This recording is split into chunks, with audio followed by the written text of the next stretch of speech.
Swipe right and you will find the one. Hi everyone, I'm Kristoff. And I'm Anna. Hey Anna, have you ever met any boyfriends that are at least 6 years older than you? You know, from your experience with your 999 ex. Of course I do. Well, I strongly believe a woman has got to love a bad man once or twice in her life in order for her to be thankful for a good one. Though partners who get married who are increasingly similar in age during early 21st century, there are definitely couples out there with YH game. Yeah. So, in today's episode of Love SOS, we have gathered some problems regarding couples with YH games from our audience. And you know the drill. We might be solving your cases or just analysing it so you can figure it out better on your own. Let's welcome our first case. My name is Kimberly. I'm 21 years old and I met my boyfriend Eric 2 years ago through our mutual friends. Eric is 8 years older than me and he's a working adult while I just started my college life. We love each other so much, we spend time together on Sundays and I really treasure our time together. I have this friend named Jason who I'm very close with in college. We have a lot in common and we are in the same class, club as well as group assignment. When I have problems, I often go to Jason first because I think he understands me better.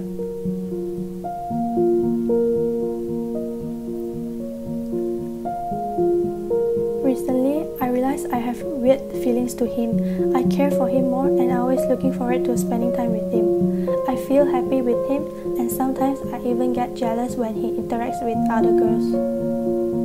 While I still love Eric very much, but sometimes I think it is better to settle for guys similar to my age instead of someone older who do not share the same life experience with me.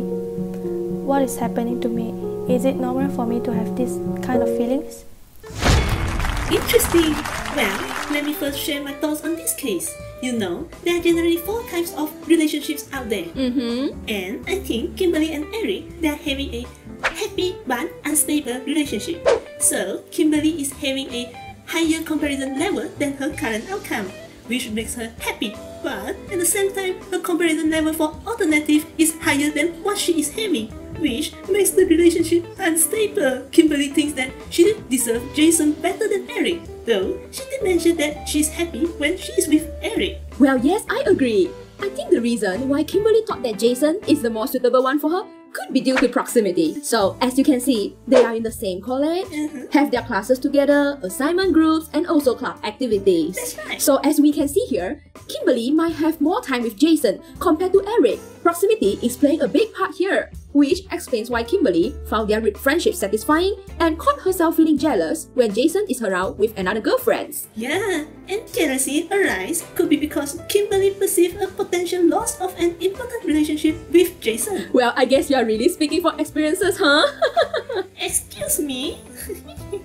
But anyway, I guess that is why Kimberly might fall for Jason, given that she perceives similarities between both of them. Correct! Perceived similarities is really a good factor to consider when you are finding for partners. Yeah, hope Kimberly can understand and think this through. Do not let Eric down, okay? Or maybe you can give Eric to me? He seems nice though. Well, now let's see what is our second case today. I'm Liyu, a typical engineer. I'm 31 this year and I have been together with Mia, who is 10 years younger than me, for 2 years. Our love can be counted as love at first sight. My life is boring as my daily routine is work, OT at home, and perhaps gym. Mia is different. Her life is interesting. I tried to blend myself into her world, but the relationship didn't improve much. She always shares funny things with me and I do enjoy it initially, but things went wrong later. I'm unable to respond to a topic and somehow couldn't get what she meant. The words are too trendy or even childish for me. She complained about my straightforwardness. I realized that we are further and further apart. I guess she really feels bored and unsatisfied about me, but she is reluctant to speak about it. I intend to improve our relationship, but what should I do? You know, Kristoff, I once dated an engineer and it was so boring. What happened? You know, for our first date, he bought me a visit to the National Science Museum. Wow! And there was also this time when we both are stuck in the faulty lift waiting for the rescue to come. He explained to me how the lift works and how he can do better to make it not to be faulty. There you go! Free engineering class! Well, I feel bad for you, but it was so funny. Anyway, let's get back to our case. Love at first sight. It was all because of first impression. So Anna, do you know the first perceptions that people form for others could influence their future judgments of other information that came later on? Interesting. Tell me more.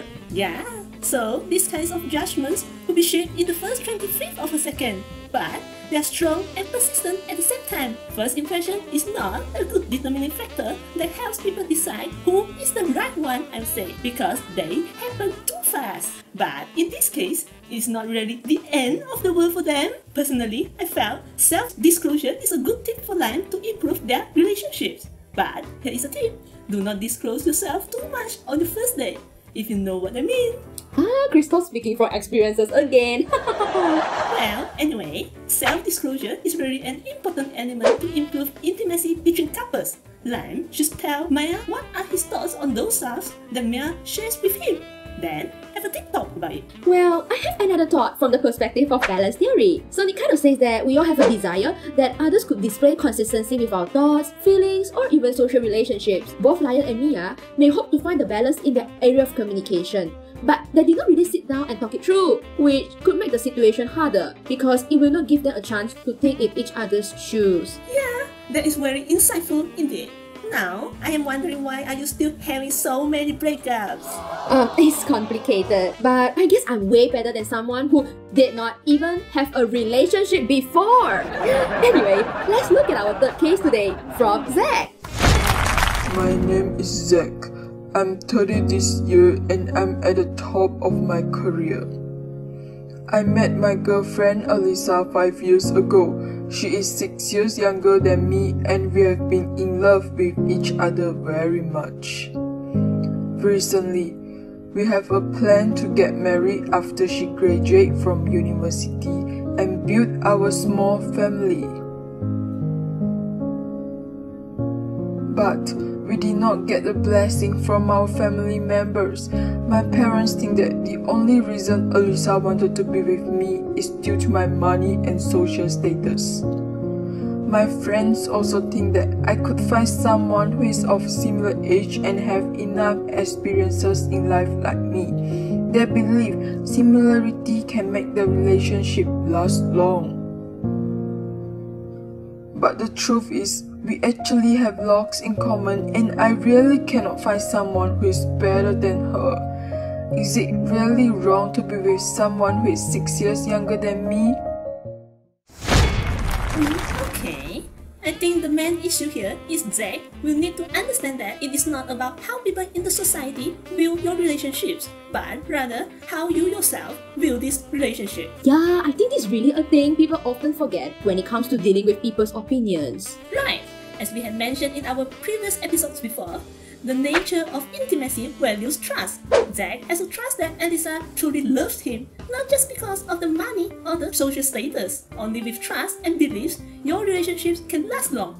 For God's sake, ask yourself, do you really trust her before you even deal with all the disagreements from your friends and families? But wait, are you saying that women did not like money and social status? Because from what I read about evolutionary theory, women take note of men's financial resources when it comes to choosing a partner, while men tend to choose young women because they are likely to be healthy and fertile.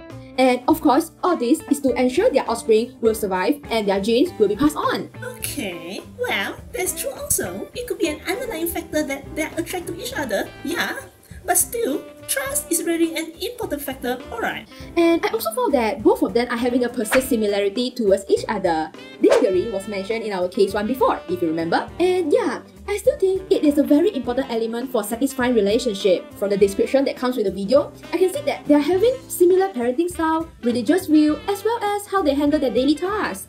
And all this make them complement each other better. Yes, and I would like to let Zack know that although your friends and families might see that you and Alyssa are pretty different in terms of age or social status, remember that is what they see from the outside. What really matters is the trust and also the perceived similarities from you and Alyssa.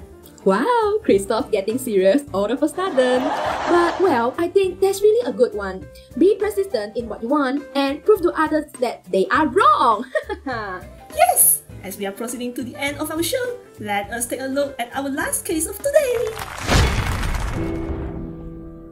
My name is Sandy, and I'm 34 this year. I've spent all my younger years building my career, and it was 2 years ago when I finally started a romantic relationship. His name is Joe. He really has everything I've ever wanted in a man. He makes me happy, but the thing is, he's 8 years younger than me. When I mentioned about how I want to get married and build a family, he just tried to brush it off.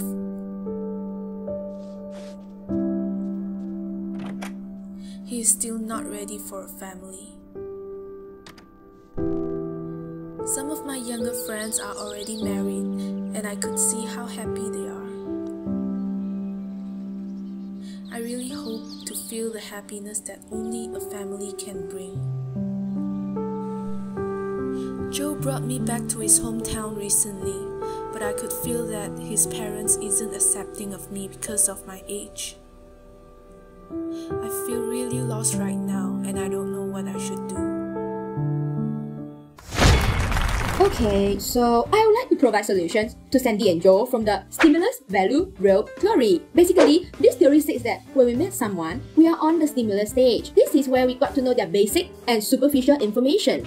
As we proceed to value stage, we get to learn more about our partner's attitude, beliefs, or preference to verbal interaction. I know! The last stage is wrong, when both are able to function in their mutually agreed life tasks. Yeah. Okay, well, in my opinion, Sandy and Joe are stuck in the value stage, where Sandy wants kids but Joe is not ready. The discrimination is very obvious here, as we know getting married and pregnant cannot be done without our partners. Yes! And I would say Sandy will need to make Joe learn about her concern and the risk to be in an advanced maternal age pregnancy. If not, their relationship may not work out. The truth is, it's more often to have an interpersonal gap in a close relationship, in which the speaker's meaning may be perceived as different when it comes to the listeners. Yeah, I understand. That's how my last boyfriend left me. I guess we really have a very wide interpersonal gap. Oh, okay, but Anna, you don't care. Sandy, go and have a deep talk with Joe about your worries and check if you guys are on the same page. Perhaps one of the reasons that Joe do not want to get married is he does not want you to carry the burden of having kids. Or he might be planning a wedding proposal without you knowing. Wait, are we having a spoiler alert here? It's not fun. Well, I'm just making wild guess. Anything could happen, you know. Anyway, I was saying about communication. As for the family side, check with them about your feelings as well. Have proper communications before you jump into any conclusions. Well, can't help it. We women are good at jumping to conclusion. It is our favorite sport. Well, if that is the case, since we are also at the end of our show, why not you come and have some conclusions for us? Okay, so we all know every relationship has its own strengths and strengths. However, partners with wide age gap must take on more challenges than couples with smaller windows of age. Now, here are some tips for you to keep your sweet relationships last longer. First, here are your family and friends' concerns. If their voices have affected your relationship badly, believe in yourself and your partner. Don't be too entangled with their opinions. Second, in wide age gap relationship, there are high possibility that one partner would have an established career, be more financially stable, have their own property, and also investment. Sit down with a financial planner and come up with a plan for the future.